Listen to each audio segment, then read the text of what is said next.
ವಿಠಲ ಪಾಂಡುರಂಗ ವಿಠಲ. ಅಯ್ಯೋ ಕಬಡ್ಡಿ, ಕಬಡ್ಡಿ ಕಬಡ್ಡಿ. ಪದ್ಮಜ ಅವರೇ, ಆ ಸಾಧು ಯಾಕೋ ಸಿಕ್ಕಾಪಟ್ಟೆ ಪ್ರಾಬ್ಲಮ್ ಇದ್ದಾರೆ, ಬನ್ನಿ ಹೋಗಿ ಹೆಲ್ಪ್ ಮಾಡೋಣ. ಇಲ್ಲ ಜಜ್ಜಿ ಅವರೇ, ನಾನು ಹೋಗಿ ಅಡಿಗೆ ಮಾಡ್ಬೇಕು, ಇಲ್ಲಾಂದ್ರೆ ನಮ್ಮ ಯಜಮಾನ್ರು ನನ್ನ ಬೆಂಡೆತ್ ಬಿಡ್ತಾರೆ. ಸಾರಿ, ಏನ್ ಅನ್ಕೋಬೇಡಿ.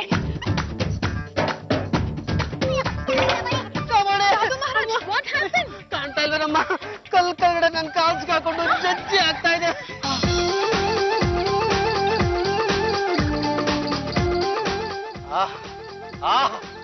ಈಗ ಸ್ವಲ್ಪ ಸಮಾಧಾನ ಆಗ್ತಾ ಇದೆ ನೋಡಮ್ಮ. ನೀನು ನನ್ನ ಕಾಲು ಉಳಿಸಿದ್ಯಾ, ನಿನ್ನ ಮನಸ್ಸಲ್ಲಿ ಅದು ಏನು ಕೋರಿಕೆ ಇದೆ ಆ ಕೋರಿಕೆಗಳೆಲ್ಲ ಈಡೇರಲಿ. ಸಾಧು ಮಹಾರಾಜ್, ನೀವೇನೋ ಹೇಳ್ಬಿಡ್ತೀರಾ.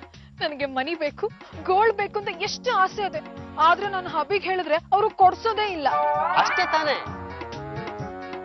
ಈ ನಾಣ್ಯನ ಕಳಶದಲ್ಲಿಟ್ಟು 9 ದಿನ ಭಕ್ತಿಯಿಂದ ಪೂಜೆ ಮಾಡು. ಆಮೇಲೆ ಇದು ಸ್ಪರ್ಶಮಣಿ ತರ ಕೆಲಸ ಮಾಡುತ್ತೆ. ಆಮೇಲೆ ಈ ನಾಣ್ಯನ ಯಾವುದೇ ವಸ್ತು ಮುಟ್ಸಿದ್ರು ಅದು ಕೂಡ ಬಂಗಾರ ಆಗುತ್ತೆ. ನೀನು ಭಕ್ತಿಯಿಂದ ಮಡಿ ಉಟ್ಟು ಶ್ರದ್ಧೆಯಿಂದ ದೇವರ ಪ್ರಾರ್ಥನೆ ಮಾಡು.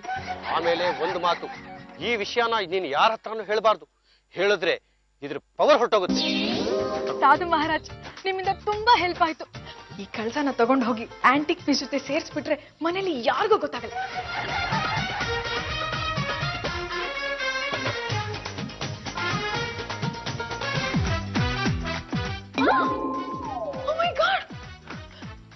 ಕಳಸ ಎಲ್ಲಾಯ್ತು? ಪದ್ದೋಬಿಟ್ಲಾ? Come here.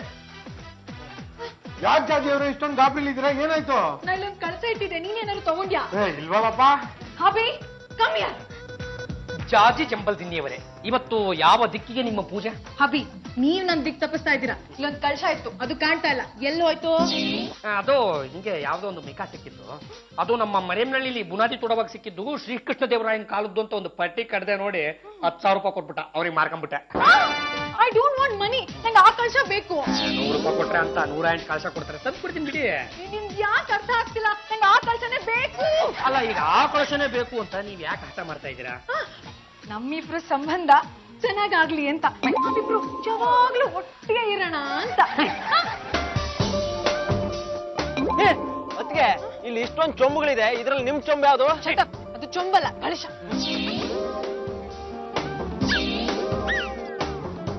ತಾಯಿ, ಈ ಕಳಸಕ್ಕೆ ಯಾಕೆ ನಮಸ್ಕಾರ ಮಾಡ್ತಿದ್ದೀರಾ? ಈ ಕಳಶ ಸ್ಪೆಷಲ್, ಬೆಲೆ ಕಟ್ಟಕ್ಕೆ ಆಗದೆ ಇರೋಂಥದ್ದು. ಅಭಿ, ನನ್ ಬೇಕಾಗಿದ್ದು ಅದೇ ಕಳಶ. ಎಷ್ಟೇ ಆದ್ರೂ ಸರಿ, ಹರಾಜಲ್ಲಿ ಬಿಡ್ ಮಾಡಿ ತಗೊಳ್ಳೇಬೇಕು. 1 ಲಕ್ಷ, 2 ಲಕ್ಷ. ಅಭಿ, ಏನ್ ಯೋಚನೆ ಮಾಡ್ತಿದ್ದೀರಾ? ಬಿಡ್ ಮಾಡಿ. ಆ 2 ಲಕ್ಷದ ಮೇಲೆ 1 ರೂಪಾಯಪ್ಪ. 50 ಲಕ್ಷ, 50 ಲಕ್ಷ ಒಂದ್ ಸರಿ. ಪಾಂಜ ಊಟಕ್ಕಿಂತ ಮುಂಚೆನೆ ಕೊಟ್ಬಿಟ್ನಲ್ಲಪ್ಪ ಮಾಂಜ. ಅದ್ರ ಮೇಲೆ ಮತ್ತೊಂದು ರೂಪಾಯಪ್ಪ. 60 ಲಕ್ಷ. ಅಭಿ, ಇದ್ರ ಬೆಲೆ ಜಾಸ್ತಿ ಆಯ್ತಲ್ವಾ? 60 ಲಕ್ಷ ಅಂದ್ರೆ ಕಮ್ಮಿನೇ ಅಂದ್ರೆ ಒಬ್ರು ಮುಖ ತೊಳೆಯಕ್ ಆಗವಷ್ಟು ನೀರ್ ಇಡಿಸಲ್ಲ ಇದ್ರಲ್ಲಿ. 60 ಲಕ್ಷ ಅಂದ್ರೆ ನಾನು ಮನೆ ಮಾಟನೆಲ್ಲ ಮಾರ್ಕೊಂಡು ಹೋಗ್ಬೇಕಾಗತ್ತೆ. ಹಾಗಾದ್ರೆ ಬೇಡ. ತಾಮ್ರ ಚಂಬು ಹಿತ್ತಾಳೆ ಪಾತ್ರೆ ಅಂತ ರಸ್ತೆನಲ್ಲಿ ಕೂತ್ಕೊಂಡು ಹೋಗ್ತಾ ಇದ್ರು.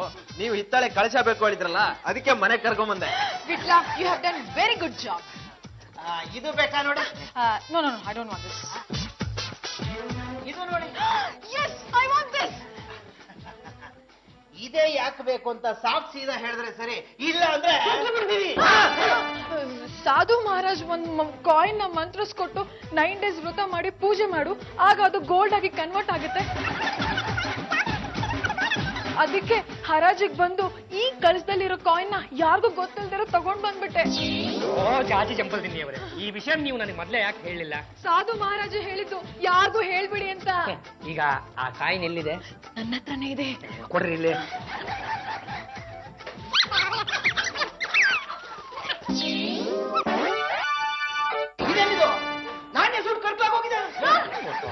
ನಾನು ಮೊದಲೇ ಹೇಳ್ದೆ ಈ ವಿಷಯನ ಯಾರಿಗೂ ಹೇಳ್ಬೇಡ ಅಂತ. ನೀನು ಹೇಳ್ದೆ, ಈ ನಾಣ್ಯ ತನ್ನ ಪವರ್ನ ಕಳ್ಕೊಂಡ್ಬಿಡ್ತು. ಸಾಧು ಮಹಾರಾಜ್, ಈಗೇನು ಮಾಡಕ್ಕಾಗಲ್ವಾ? ಏನು ಮಾಡೋದಕ್ಕಾಗಲ್ಲ. ಸುಟ್ಟು ಕರಕಲಾಗಿರೋ ಈ ನಾಣ್ಯನು ಒಂದೇ, ಬೂದಿನೂ ಒಂದೇ.